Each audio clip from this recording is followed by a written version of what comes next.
Olá! Mais uma vez aqui estamos com o nosso programa Os Gideões, convidando você a conhecer mais a Palavra de Deus, a amar esta palavra tremendamente maravilhosa que nos revela quem é Deus, que nos revela o caráter deste Deus maravilhoso. Mas, muitas vezes, um Deus desconhecido. E este nome, o Deus desconhecido, foi usado pelo apóstolo Paulo para trazer a revelação do verdadeiro Deus. No grego, agnostos theos, o Deus desconhecido. Vamos estudar? Deixe o seu coração aberto, deixe o Espírito Santo falar com você. O programa Os Gideões já começou.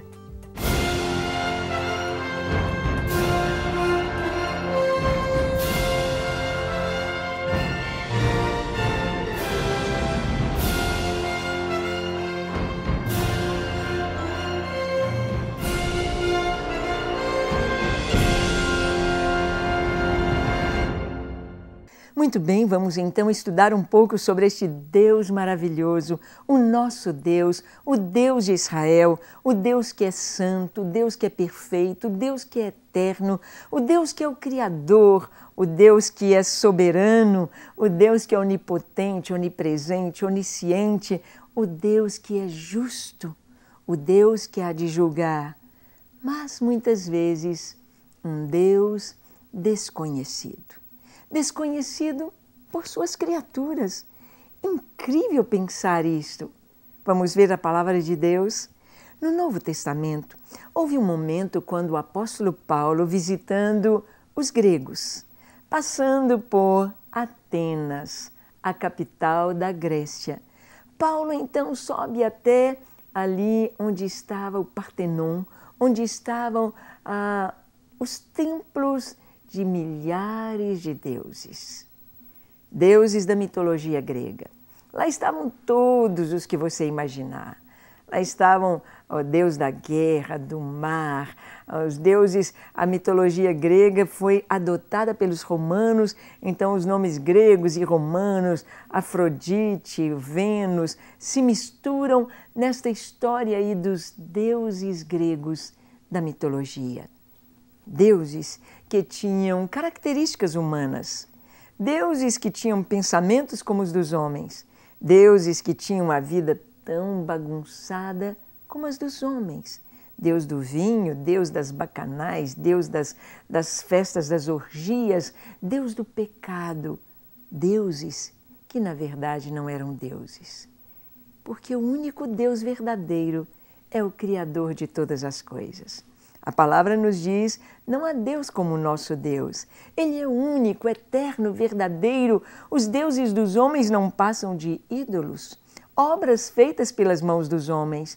Tem olhos e não veem, tem boca e não falam, mãos não apalpam, pés e não andam, e tornam-se semelhantes a eles todos os que os fazem, bem assim, todos os que os adoram.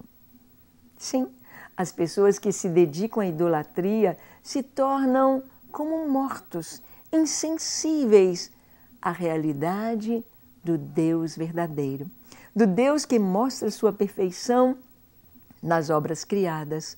Neste mundo maravilhoso ao nosso redor, podemos ver Deus, podemos ver na música das estrelas, na música das baleias, na música dos seres que respiram, hinos de louvor e adoração ao único Criador de todas as coisas. Mas Paulo, lá em Atenas, no meio daqueles deuses, no meio daqueles templos pagãos, enquanto Paulo esperava a equipe chegar, seus irmãos chegarem para juntos pregarem a mensagem, irem às sinagogas e anunciarem aos judeus que Yeshua é o Messias, Jesus era o Cristo, Filho do Deus vivo. Enquanto Paulo esperava, ele andava no meio da cidade e ele viu a idolatria. E Paulo começa a pregar.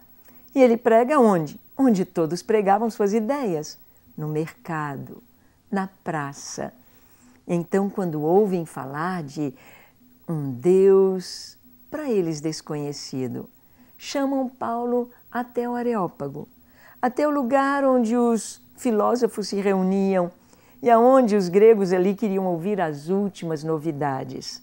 Ouvir do que estava indo pelo mundo. É um judeu? É um judeu culto? É um judeu que está falando de um Deus que nós não conhecemos. Vamos ouvi-lo. Tragam-no. Queremos ouvi-lo. E Paulo vai. Sobe ali ao Areópago e Paulo prega. No capítulo 17, do versículo 23 ao 31, nós vemos a mensagem de Paulo.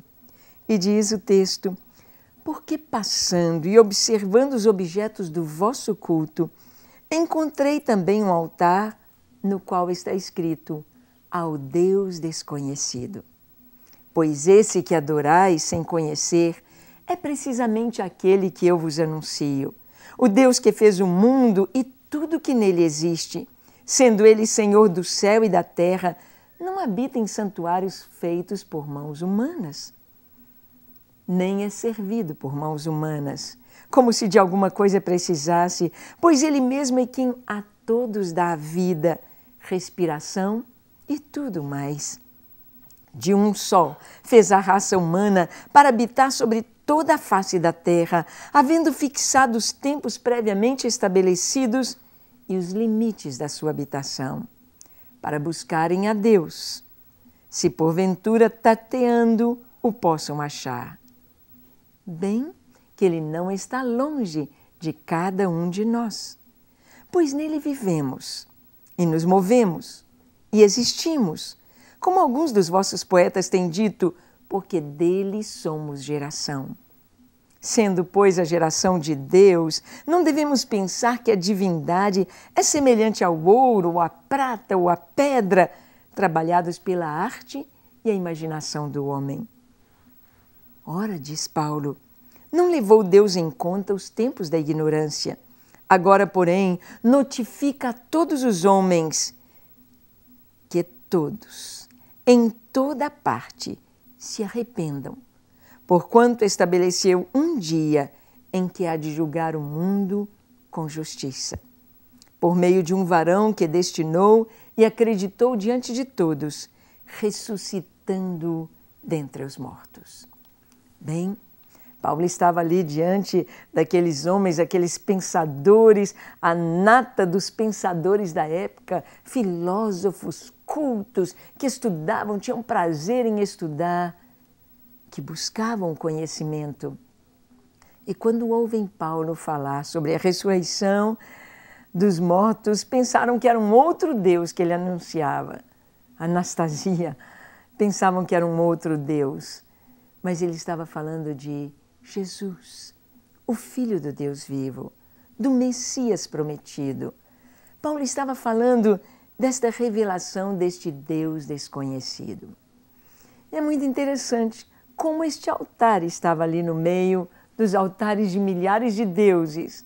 Altares tão grandes, altares tão majestosos, de deuses de acordo com a importância deles na mitologia grega.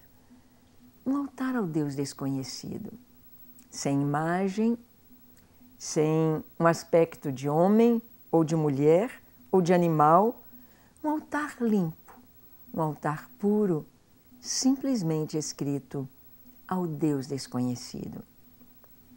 A história conta como surgiu esse altar.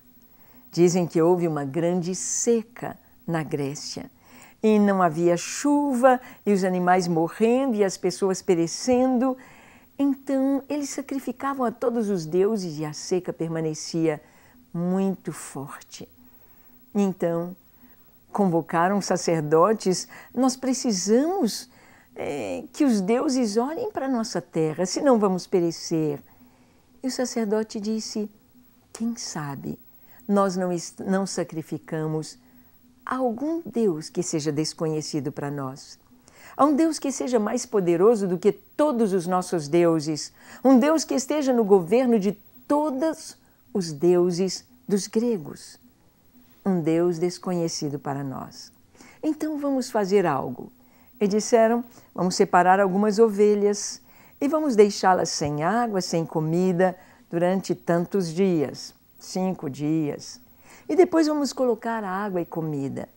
Se estas ovelhas vierem comer a comida oferecida, que é o normal, elas estarão famintas. Não existe Deus desconhecido acima dos nossos deuses. Mas, se estas ovelhas confinadas, famintas e sedentas, recusarem o alimento, significa que há um poder, há um Deus acima dos nossos deuses. Um Deus desconhecido a quem devemos sacrificar. E sacrificaremos estas ovelhas. E assim fizeram. Puseram as ovelhas confinadas e durante alguns dias nada para comer, nada para beber. Depois puseram alimento e comida e água e elas se recusaram a comer e a beber. Então levantaram um altar ao Deus desconhecido e sacrificaram a este Deus desconhecido. E a chuva veio e a bênção jorrou. Puseram um altar ao Deus desconhecido entre os seus deuses, sabendo que aquele Deus era maior que todos os outros. E Paulo prega: este é o Deus que eu vos anuncio, o Criador de todas as coisas, mas que veio ao mundo para salvar. O Deus desconhecido. Quem sabe você também não conheça ainda Deus? Quem sabe você está à procura dele? Chegou o momento de conhecê-lo. Chegou o momento de entregar a sua vida a ele. Chegou o momento de experimentar a doce amizade, a doce paz em conhecer este Deus maravilhoso. Vamos orar? Feche seus olhos, curve a sua fronte, se for possível se ajoelhe e ore comigo dizendo assim: Senhor, reconheço que sou um pecador e estou longe dos teus caminhos, que eu não te conheço em plenitude, mas confesso que quero te conhecer. Me entrego a ti, hoje e para sempre. Te entrego a minha vida, o meu coração. Entra em minha vida, dá-me certeza de salvação. Para sempre quero te servir, para sempre quero te louvar e quero te conhecer. Recebe-me como teu filho, lava o meu coração de todo pecado e dá-me um novo coração. Amém. Senhor, as pessoas que nos assistem e oram conosco, que já te aceitaram, mas estão vivendo momentos difíceis, de dor, de faltas, de perdas, alcance seus corações com teu consolo, com a tua paz, com teu suprimento, com a tua resposta, com libertação, com vida, em nome de Jesus. Amém, amém e amém. Graças a Deus. Tome posse destas bênçãos e conheça cada dia mais este Deus maravilhoso. E até o nosso próximo encontro, quando aqui estaremos falando sobre este Deus maravilhoso e aguardando a sua vinda entre nós. Até lá, se o Senhor nos permitir.